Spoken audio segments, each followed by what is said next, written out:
বন্ধুরা দেখুন কত মাখা মাখা ছোলার রেসিপিটি হয়েছে, একেবারে মাখা এবং দারুণ টেস্টি। বন্ধুরা অবশ্যই এইভাবে ট্রাই করবেন, আশা করছি রেসিপিটি আপনাদের ভীষণ ভালো লাগবে।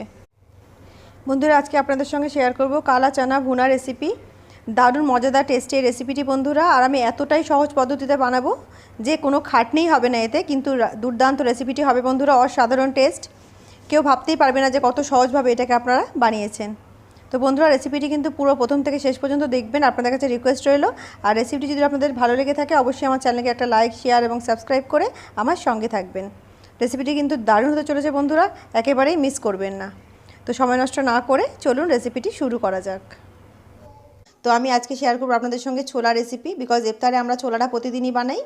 তো সেই কারণে আর খুবই ইজিভাবে আমি এটা বানাবো বন্ধুরা, এতটাই সহজভাবে বানাবো যে কোনো মানুষই কিন্তু প্রথমবার বানালেও এটা খুবই প্রপারলি বানাতে পারবে। আর খুব দারুণ দুর্দান্ত টেস্টিও হবে রেসিপিটি। তো রেসিপিটি দেখতে থাকুন এবং আমার সঙ্গে থাকুন। তো বন্ধুরা আমি এখানে নিয়ে নিচ্ছি 200 গ্রাম মতো ছোলা। এই ছোলাগুলোকে আমি 8 ঘন্টা মতো ভিজিয়ে রেখেছি। আপনারা এটাকে হোল নাইটও ভিজিয়ে রাখতে পারেন, তাহলে আরও বেশি ফুলে যাবে ছোলাগুলো ধুয়ে আমি 8 ঘন্টা মতো ভিজিয়ে রেখেছিলাম। তো সেই ছোলাগুলো নিয়ে নিয়েছি 200 গ্রাম মতো। তো বন্ধুরা এখানে আমি 2টো মিডিয়াম সাইজের পেঁয়াজ নিয়েছি, 2টো মিডিয়াম সাইজের টমেটো নিয়েছি, আর 2টো কাঁচা লঙ্কা নিয়েছি, আর নিয়েছি একটু ধনেপাতা। এইগুলোকে দিয়ে দেবো এর মধ্যে। এই সবগুলোকে দিয়ে দিলাম। এবার এর মধ্যে কিছু শুকনো মশলা ইউজ করব। তো শুকনো মশলার মধ্যে প্রথমেই আমি দিয়ে দিচ্ছি একটা তেজপাতাকে ছোটো ছোটো করে টুকরো করে দিয়ে দিলাম। বন্ধুরা দিয়ে দিচ্ছি 2টো এলাচ, 2টো লং আর একটা দালচিনির টুকরো, এটাকেও দিয়ে দেব। এখানে কিছু শুকনো মশলা নিয়েছি। এখানে প্রথমে নিয়েছি একটু ঝাল লঙ্কা, হাফ টিস্পুন মতো ঝাল লঙ্কা নিয়েছি, হাফ টিস্পুন মতো রক সল্ট নিয়েছি। এখানে চাট মশলা 1 টেবিল স্পুন নিয়েছি, 1 টেবিল স্পুন নিয়েছি কাশ্মীরি রেড চিলি পাউডার। এখানে নিয়েছি আমি জিরে গুঁড়ো 1 টেবিল স্পুন, 1 টেবিল স্পুন নিয়েছি এখানে আমি হলুদ গুঁড়ো, আর 2 টেবিল স্পুন এখানে আমি নিয়েছি ধনে গুঁড়ো, আর এখানে স্বাদ মতো লবণ নিয়েছি। তো এই সব কটাকে আমরা এর মধ্যে দিয়ে দেবো। বন্ধুরা এখানে নিয়ে নিয়েছি 3 টেবিল স্পুন মতো আদা রসুনের পেস্ট, এটাকেও দিয়ে দেবো। 1/3 টিস্পুন নিয়েছি এখানে আমি খাবার সোডাটাকেও দিয়ে দেবো এর মধ্যে, যাতে ছোলাগুলো খুব তাড়াতাড়ি ফুলে যায়। এতে খাবার সোডা ইউজ করলে বন্ধুরা ছোলাগুলো খুব তাড়াতাড়ি ফুলে যায় এবং খুব সফট হয়ে যায়, তো অবশ্যই খাবার সোডা একটু ইউজ করবেন। এবারে দিয়ে দিচ্ছি সরষের তেল। বন্ধুরা এর মধ্যে 5-6 টেবিল স্পুন মতো আমি সরষের তেল ইউজ করলাম। আপনারা চাইলে এর থেকে একটু বেশিও ইউজ করতে পারেন বা একটু কমও ইউজ করতে পারেন। তো এই সবগুলোকে আমরা হাতের সাহায্যে ভালো করে মিক্স করে নেব। খুবই ইজি প্রসেস বন্ধুরা, আর খুবই দুর্দান্ত টেস্ট হয় বন্ধুরা। তো অবশ্যই এইভাবে ট্রাই করবেন, আপনাদের রেসিপিটি খুবই ভালো লাগবে এবং পুরো রমজান মাসে কিন্তু খুবই হেল্প হয়ে যাবে এই ছোলা বানাতে। একটু চটকে চটকে হাত দিয়ে মাখাচ্ছি যাতে টমেটোগুলো একটু ম্যাশ হয়ে যায় হালকাভাবে। বন্ধুরা হাত দিয়ে খুব ভালোভাবে চটকে মশলাগুলোকে ছোলার সাথে ভালো করে মিশিয়ে নিয়েছি, দেখতেই পাচ্ছেন কতটা সুন্দরভাবে মিশে গেছে। দেখুন কাছাকাছি দেখাচ্ছি, খুবই সুন্দরভাবে মশলাগুলো কিন্তু ছোলার সঙ্গে মিশে গেছে একেবারে। তো এইভাবে সুন্দর করে মশলাগুলোকে ছোলার সঙ্গে ভালো করে চটকে মাখিয়ে নেবেন। এবার এর মধ্যে আমি ইউজ করছি জল। তো জলের পরিমাণটা একটু বেশি ইউজ করতে হবে বন্ধুরা, বিকজ ছোলাটা কিন্তু সেদ্ধ হবে। তো বন্ধুরা দেখতেই পাচ্ছেন জলের পরিমাণটা একটু বেশি ইউজ করলাম, বিকজ ছোলাটা এই জলেই সেদ্ধ হবে। আর আপনারা যদি মনে করেন যে ছোলাটা একটু গ্রেভি রাখবেন তাহলে আর একটু বেশি পরিমাণেও জল ইউজ করতে পারেন। তো আমি এমন পরিমাণে জল ইউজ করেছি, দেখুন জলের মধ্যে কিন্তু ছোলাগুলো সব ডুবে গেছে, মশলা টমেটো সবই কিন্তু জলের মধ্যে ডুবে গেছে। বেশ অনেকটা পরিমাণে জল ইউজ করেছি। তো এই আন্দাজে জল ইউজ করবেন। বন্ধুরা গ্যাস অন করে আমি কড়া চাপিয়ে দিয়েছি, আর এই ছোলাটার মধ্যে একটা বয়েল আসতে দেবো। গ্যাসের ফ্লেমটা হাই করা আছে, আর এটাকে একটু ঢেকে দিচ্ছি।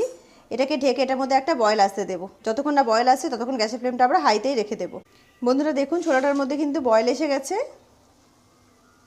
এটার মধ্যে বয়েল এসে গেছে বন্ধুরা। আবারও ঢেকে দেব, ঢেকে আর এটাকে আমি আরও কিছুক্ষণ কুক করব, যতক্ষণ না ছোলাটা সেদ্ধ হচ্ছে এবং মশলাগুলো ছোলার সাথে বেশ মাখো মাখো হয়ে যাচ্ছে। তো আর কোনো কাজ নেই বন্ধুরা, এইভাবে ছোলা বসিয়ে দিয়ে আপনারা বাকি ইফতারের জোগাড়গুলো করতে পারেন।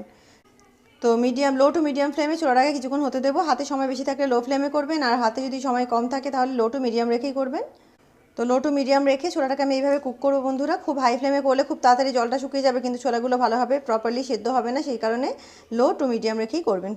তো বন্ধুরা ফিরে আসছি 15 থেকে 20 মিনিট পর, ততক্ষণ আমি অন্য ইফতারের জোগাড়গুলো করে নিই। বন্ধুরা 15 থেকে 20 মিনিট এটাকে আমি কুক করে নিয়েছি। আমি প্রথম 10 মিনিট লো ফ্লেমে করেছি বন্ধুরা, আর তারপরে 10 মিনিট মিডিয়াম ফ্লেমে করেছি। আর দেখুন ছোলাটা কিন্তু একেবারে মাখা মাখা হয়ে গেছে। তো যারা মনে করবেন একটু গ্রেভি রাখবেন তারা এইভাবেই নামিয়ে নেবেন। ছোলা কিন্তু একেবারে কুক হয়ে গেছে বন্ধুরা। এতে আমি অ্যাড করে দিচ্ছি 1 চামচ মতো কাসুরি মেথি পাউডার, ওপর দিয়ে ছড়িয়ে দিচ্ছি একটু কুচানো ধনেপাতা। তো এটাকে জাস্ট মিক্স করে নেব, আর আমাদের ছোলা কিন্তু একেবারে রেডি বন্ধুরা। আমি একটু হালকা গ্রেভি রাখতে চাইছি, তাই আমি এরকমই রেখে দেবো। দেখুন কোনো ঝামেলাই হলো না, ফটাফট হয়ে গেল। আর যেহেতু আমরা রমজান মাসে রোজা করে সারাদিন তারপরে এটা খাবো, তো আমি এর জন্য এতে এক্সট্রা কোনো গরম মশলা ইউজ করছি না। তো আপনারা চাইলে এর মধ্যে 1 চামচ গরম মশলা ইউজ করতে পারেন। আমি এতে গোটা গরম মশলা ইউজ করেছি বন্ধুরা, তাই জন্য এক্সট্রা আর কোনো গরম মশলা পাউডার আমি ইউজ করছি না। তো ছোলা আমার একেবারে ডান। দেখুন বন্ধুরা, কাছাকাছি দেখাচ্ছি কত সুন্দর ছোলার ভুনাটা হয়েছে। এটাকে অনেকে ছোলার ভুনা বলেন, অনেকে ছোলার ঘুগনি বলেন, যে যা ইচ্ছা বলতে পারেন, কিন্তু খেতে কিন্তু দুর্দান্ত টেস্টের। আপনারা চাইলে এটাকে ঢেকে আরও একটু শুকনো করতে পারেন। তো এটা রাখার পর কিন্তু একটু অ্যাবজর্ব হয়ে যাবে গ্রেভিটা, তো সেই কারণে আমি এইভাবেই এটাকে নামিয়ে নেব। আর গ্যাসের ফ্লেমটাকে আমি এই সময় অফ করে দিচ্ছি। তো ছোলা আমাদের একেবারে রেডি হয়ে গেছে বন্ধুরা, এটাকে আপনাদের সার্ভ করে দেখাবো।